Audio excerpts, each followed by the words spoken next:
A great deal of care has gone into creating and maintaining this Toyota CHR tuned, a one-off, race-tuned special first exhibited at the 2017 SEMA show.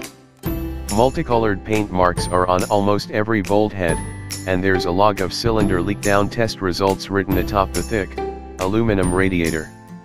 Tastefully modified body panels fit snugly, unsightly electronic components are tucked away, and the welds on the 8-point roll cage are perfect.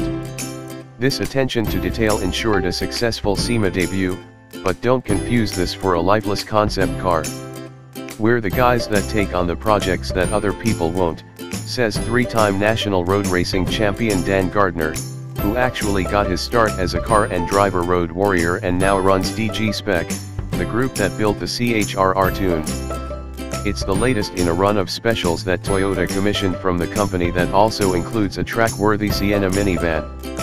What we did here isn't putting lipstick on a pig or polishing a turd, cause you can easily say that if you're cynical, Gardner explains. We get stock vehicles and figure out the best characteristics that the chief engineer built into the car. And then we amplify. The deputy chief engineer for the CHR, Hiro Koba, is a racing nut who celebrates Toyota's concept of wakudoki, which means heart-pumping excitement. Koba insisted that the CHR, which stands for Coupe High Rider, have a stable chassis, balanced steering, and be dialed in on the Nürburgring. The more you steer it, it turns exactly that amount more, says Gardner of the stock CHR. The more you push on the brake pedal, it brakes exactly. It's not overboosted, it's responsive.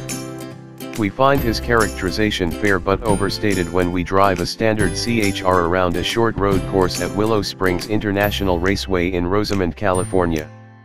The CHR is well damped and fun enough to toss around at speed, sure, but its meek engine and moaning CVT are turn-offs that had us calling it okayish by default in our test report of the stock model.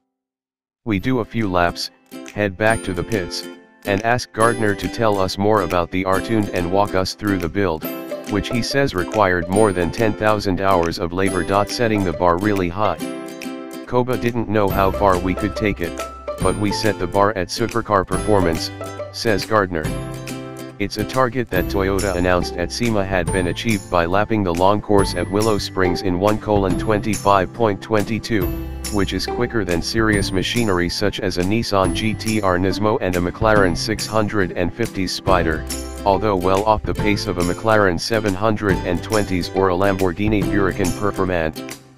We went simple everywhere we could, and then the things that were complicated, we took them on as we had to, system by system.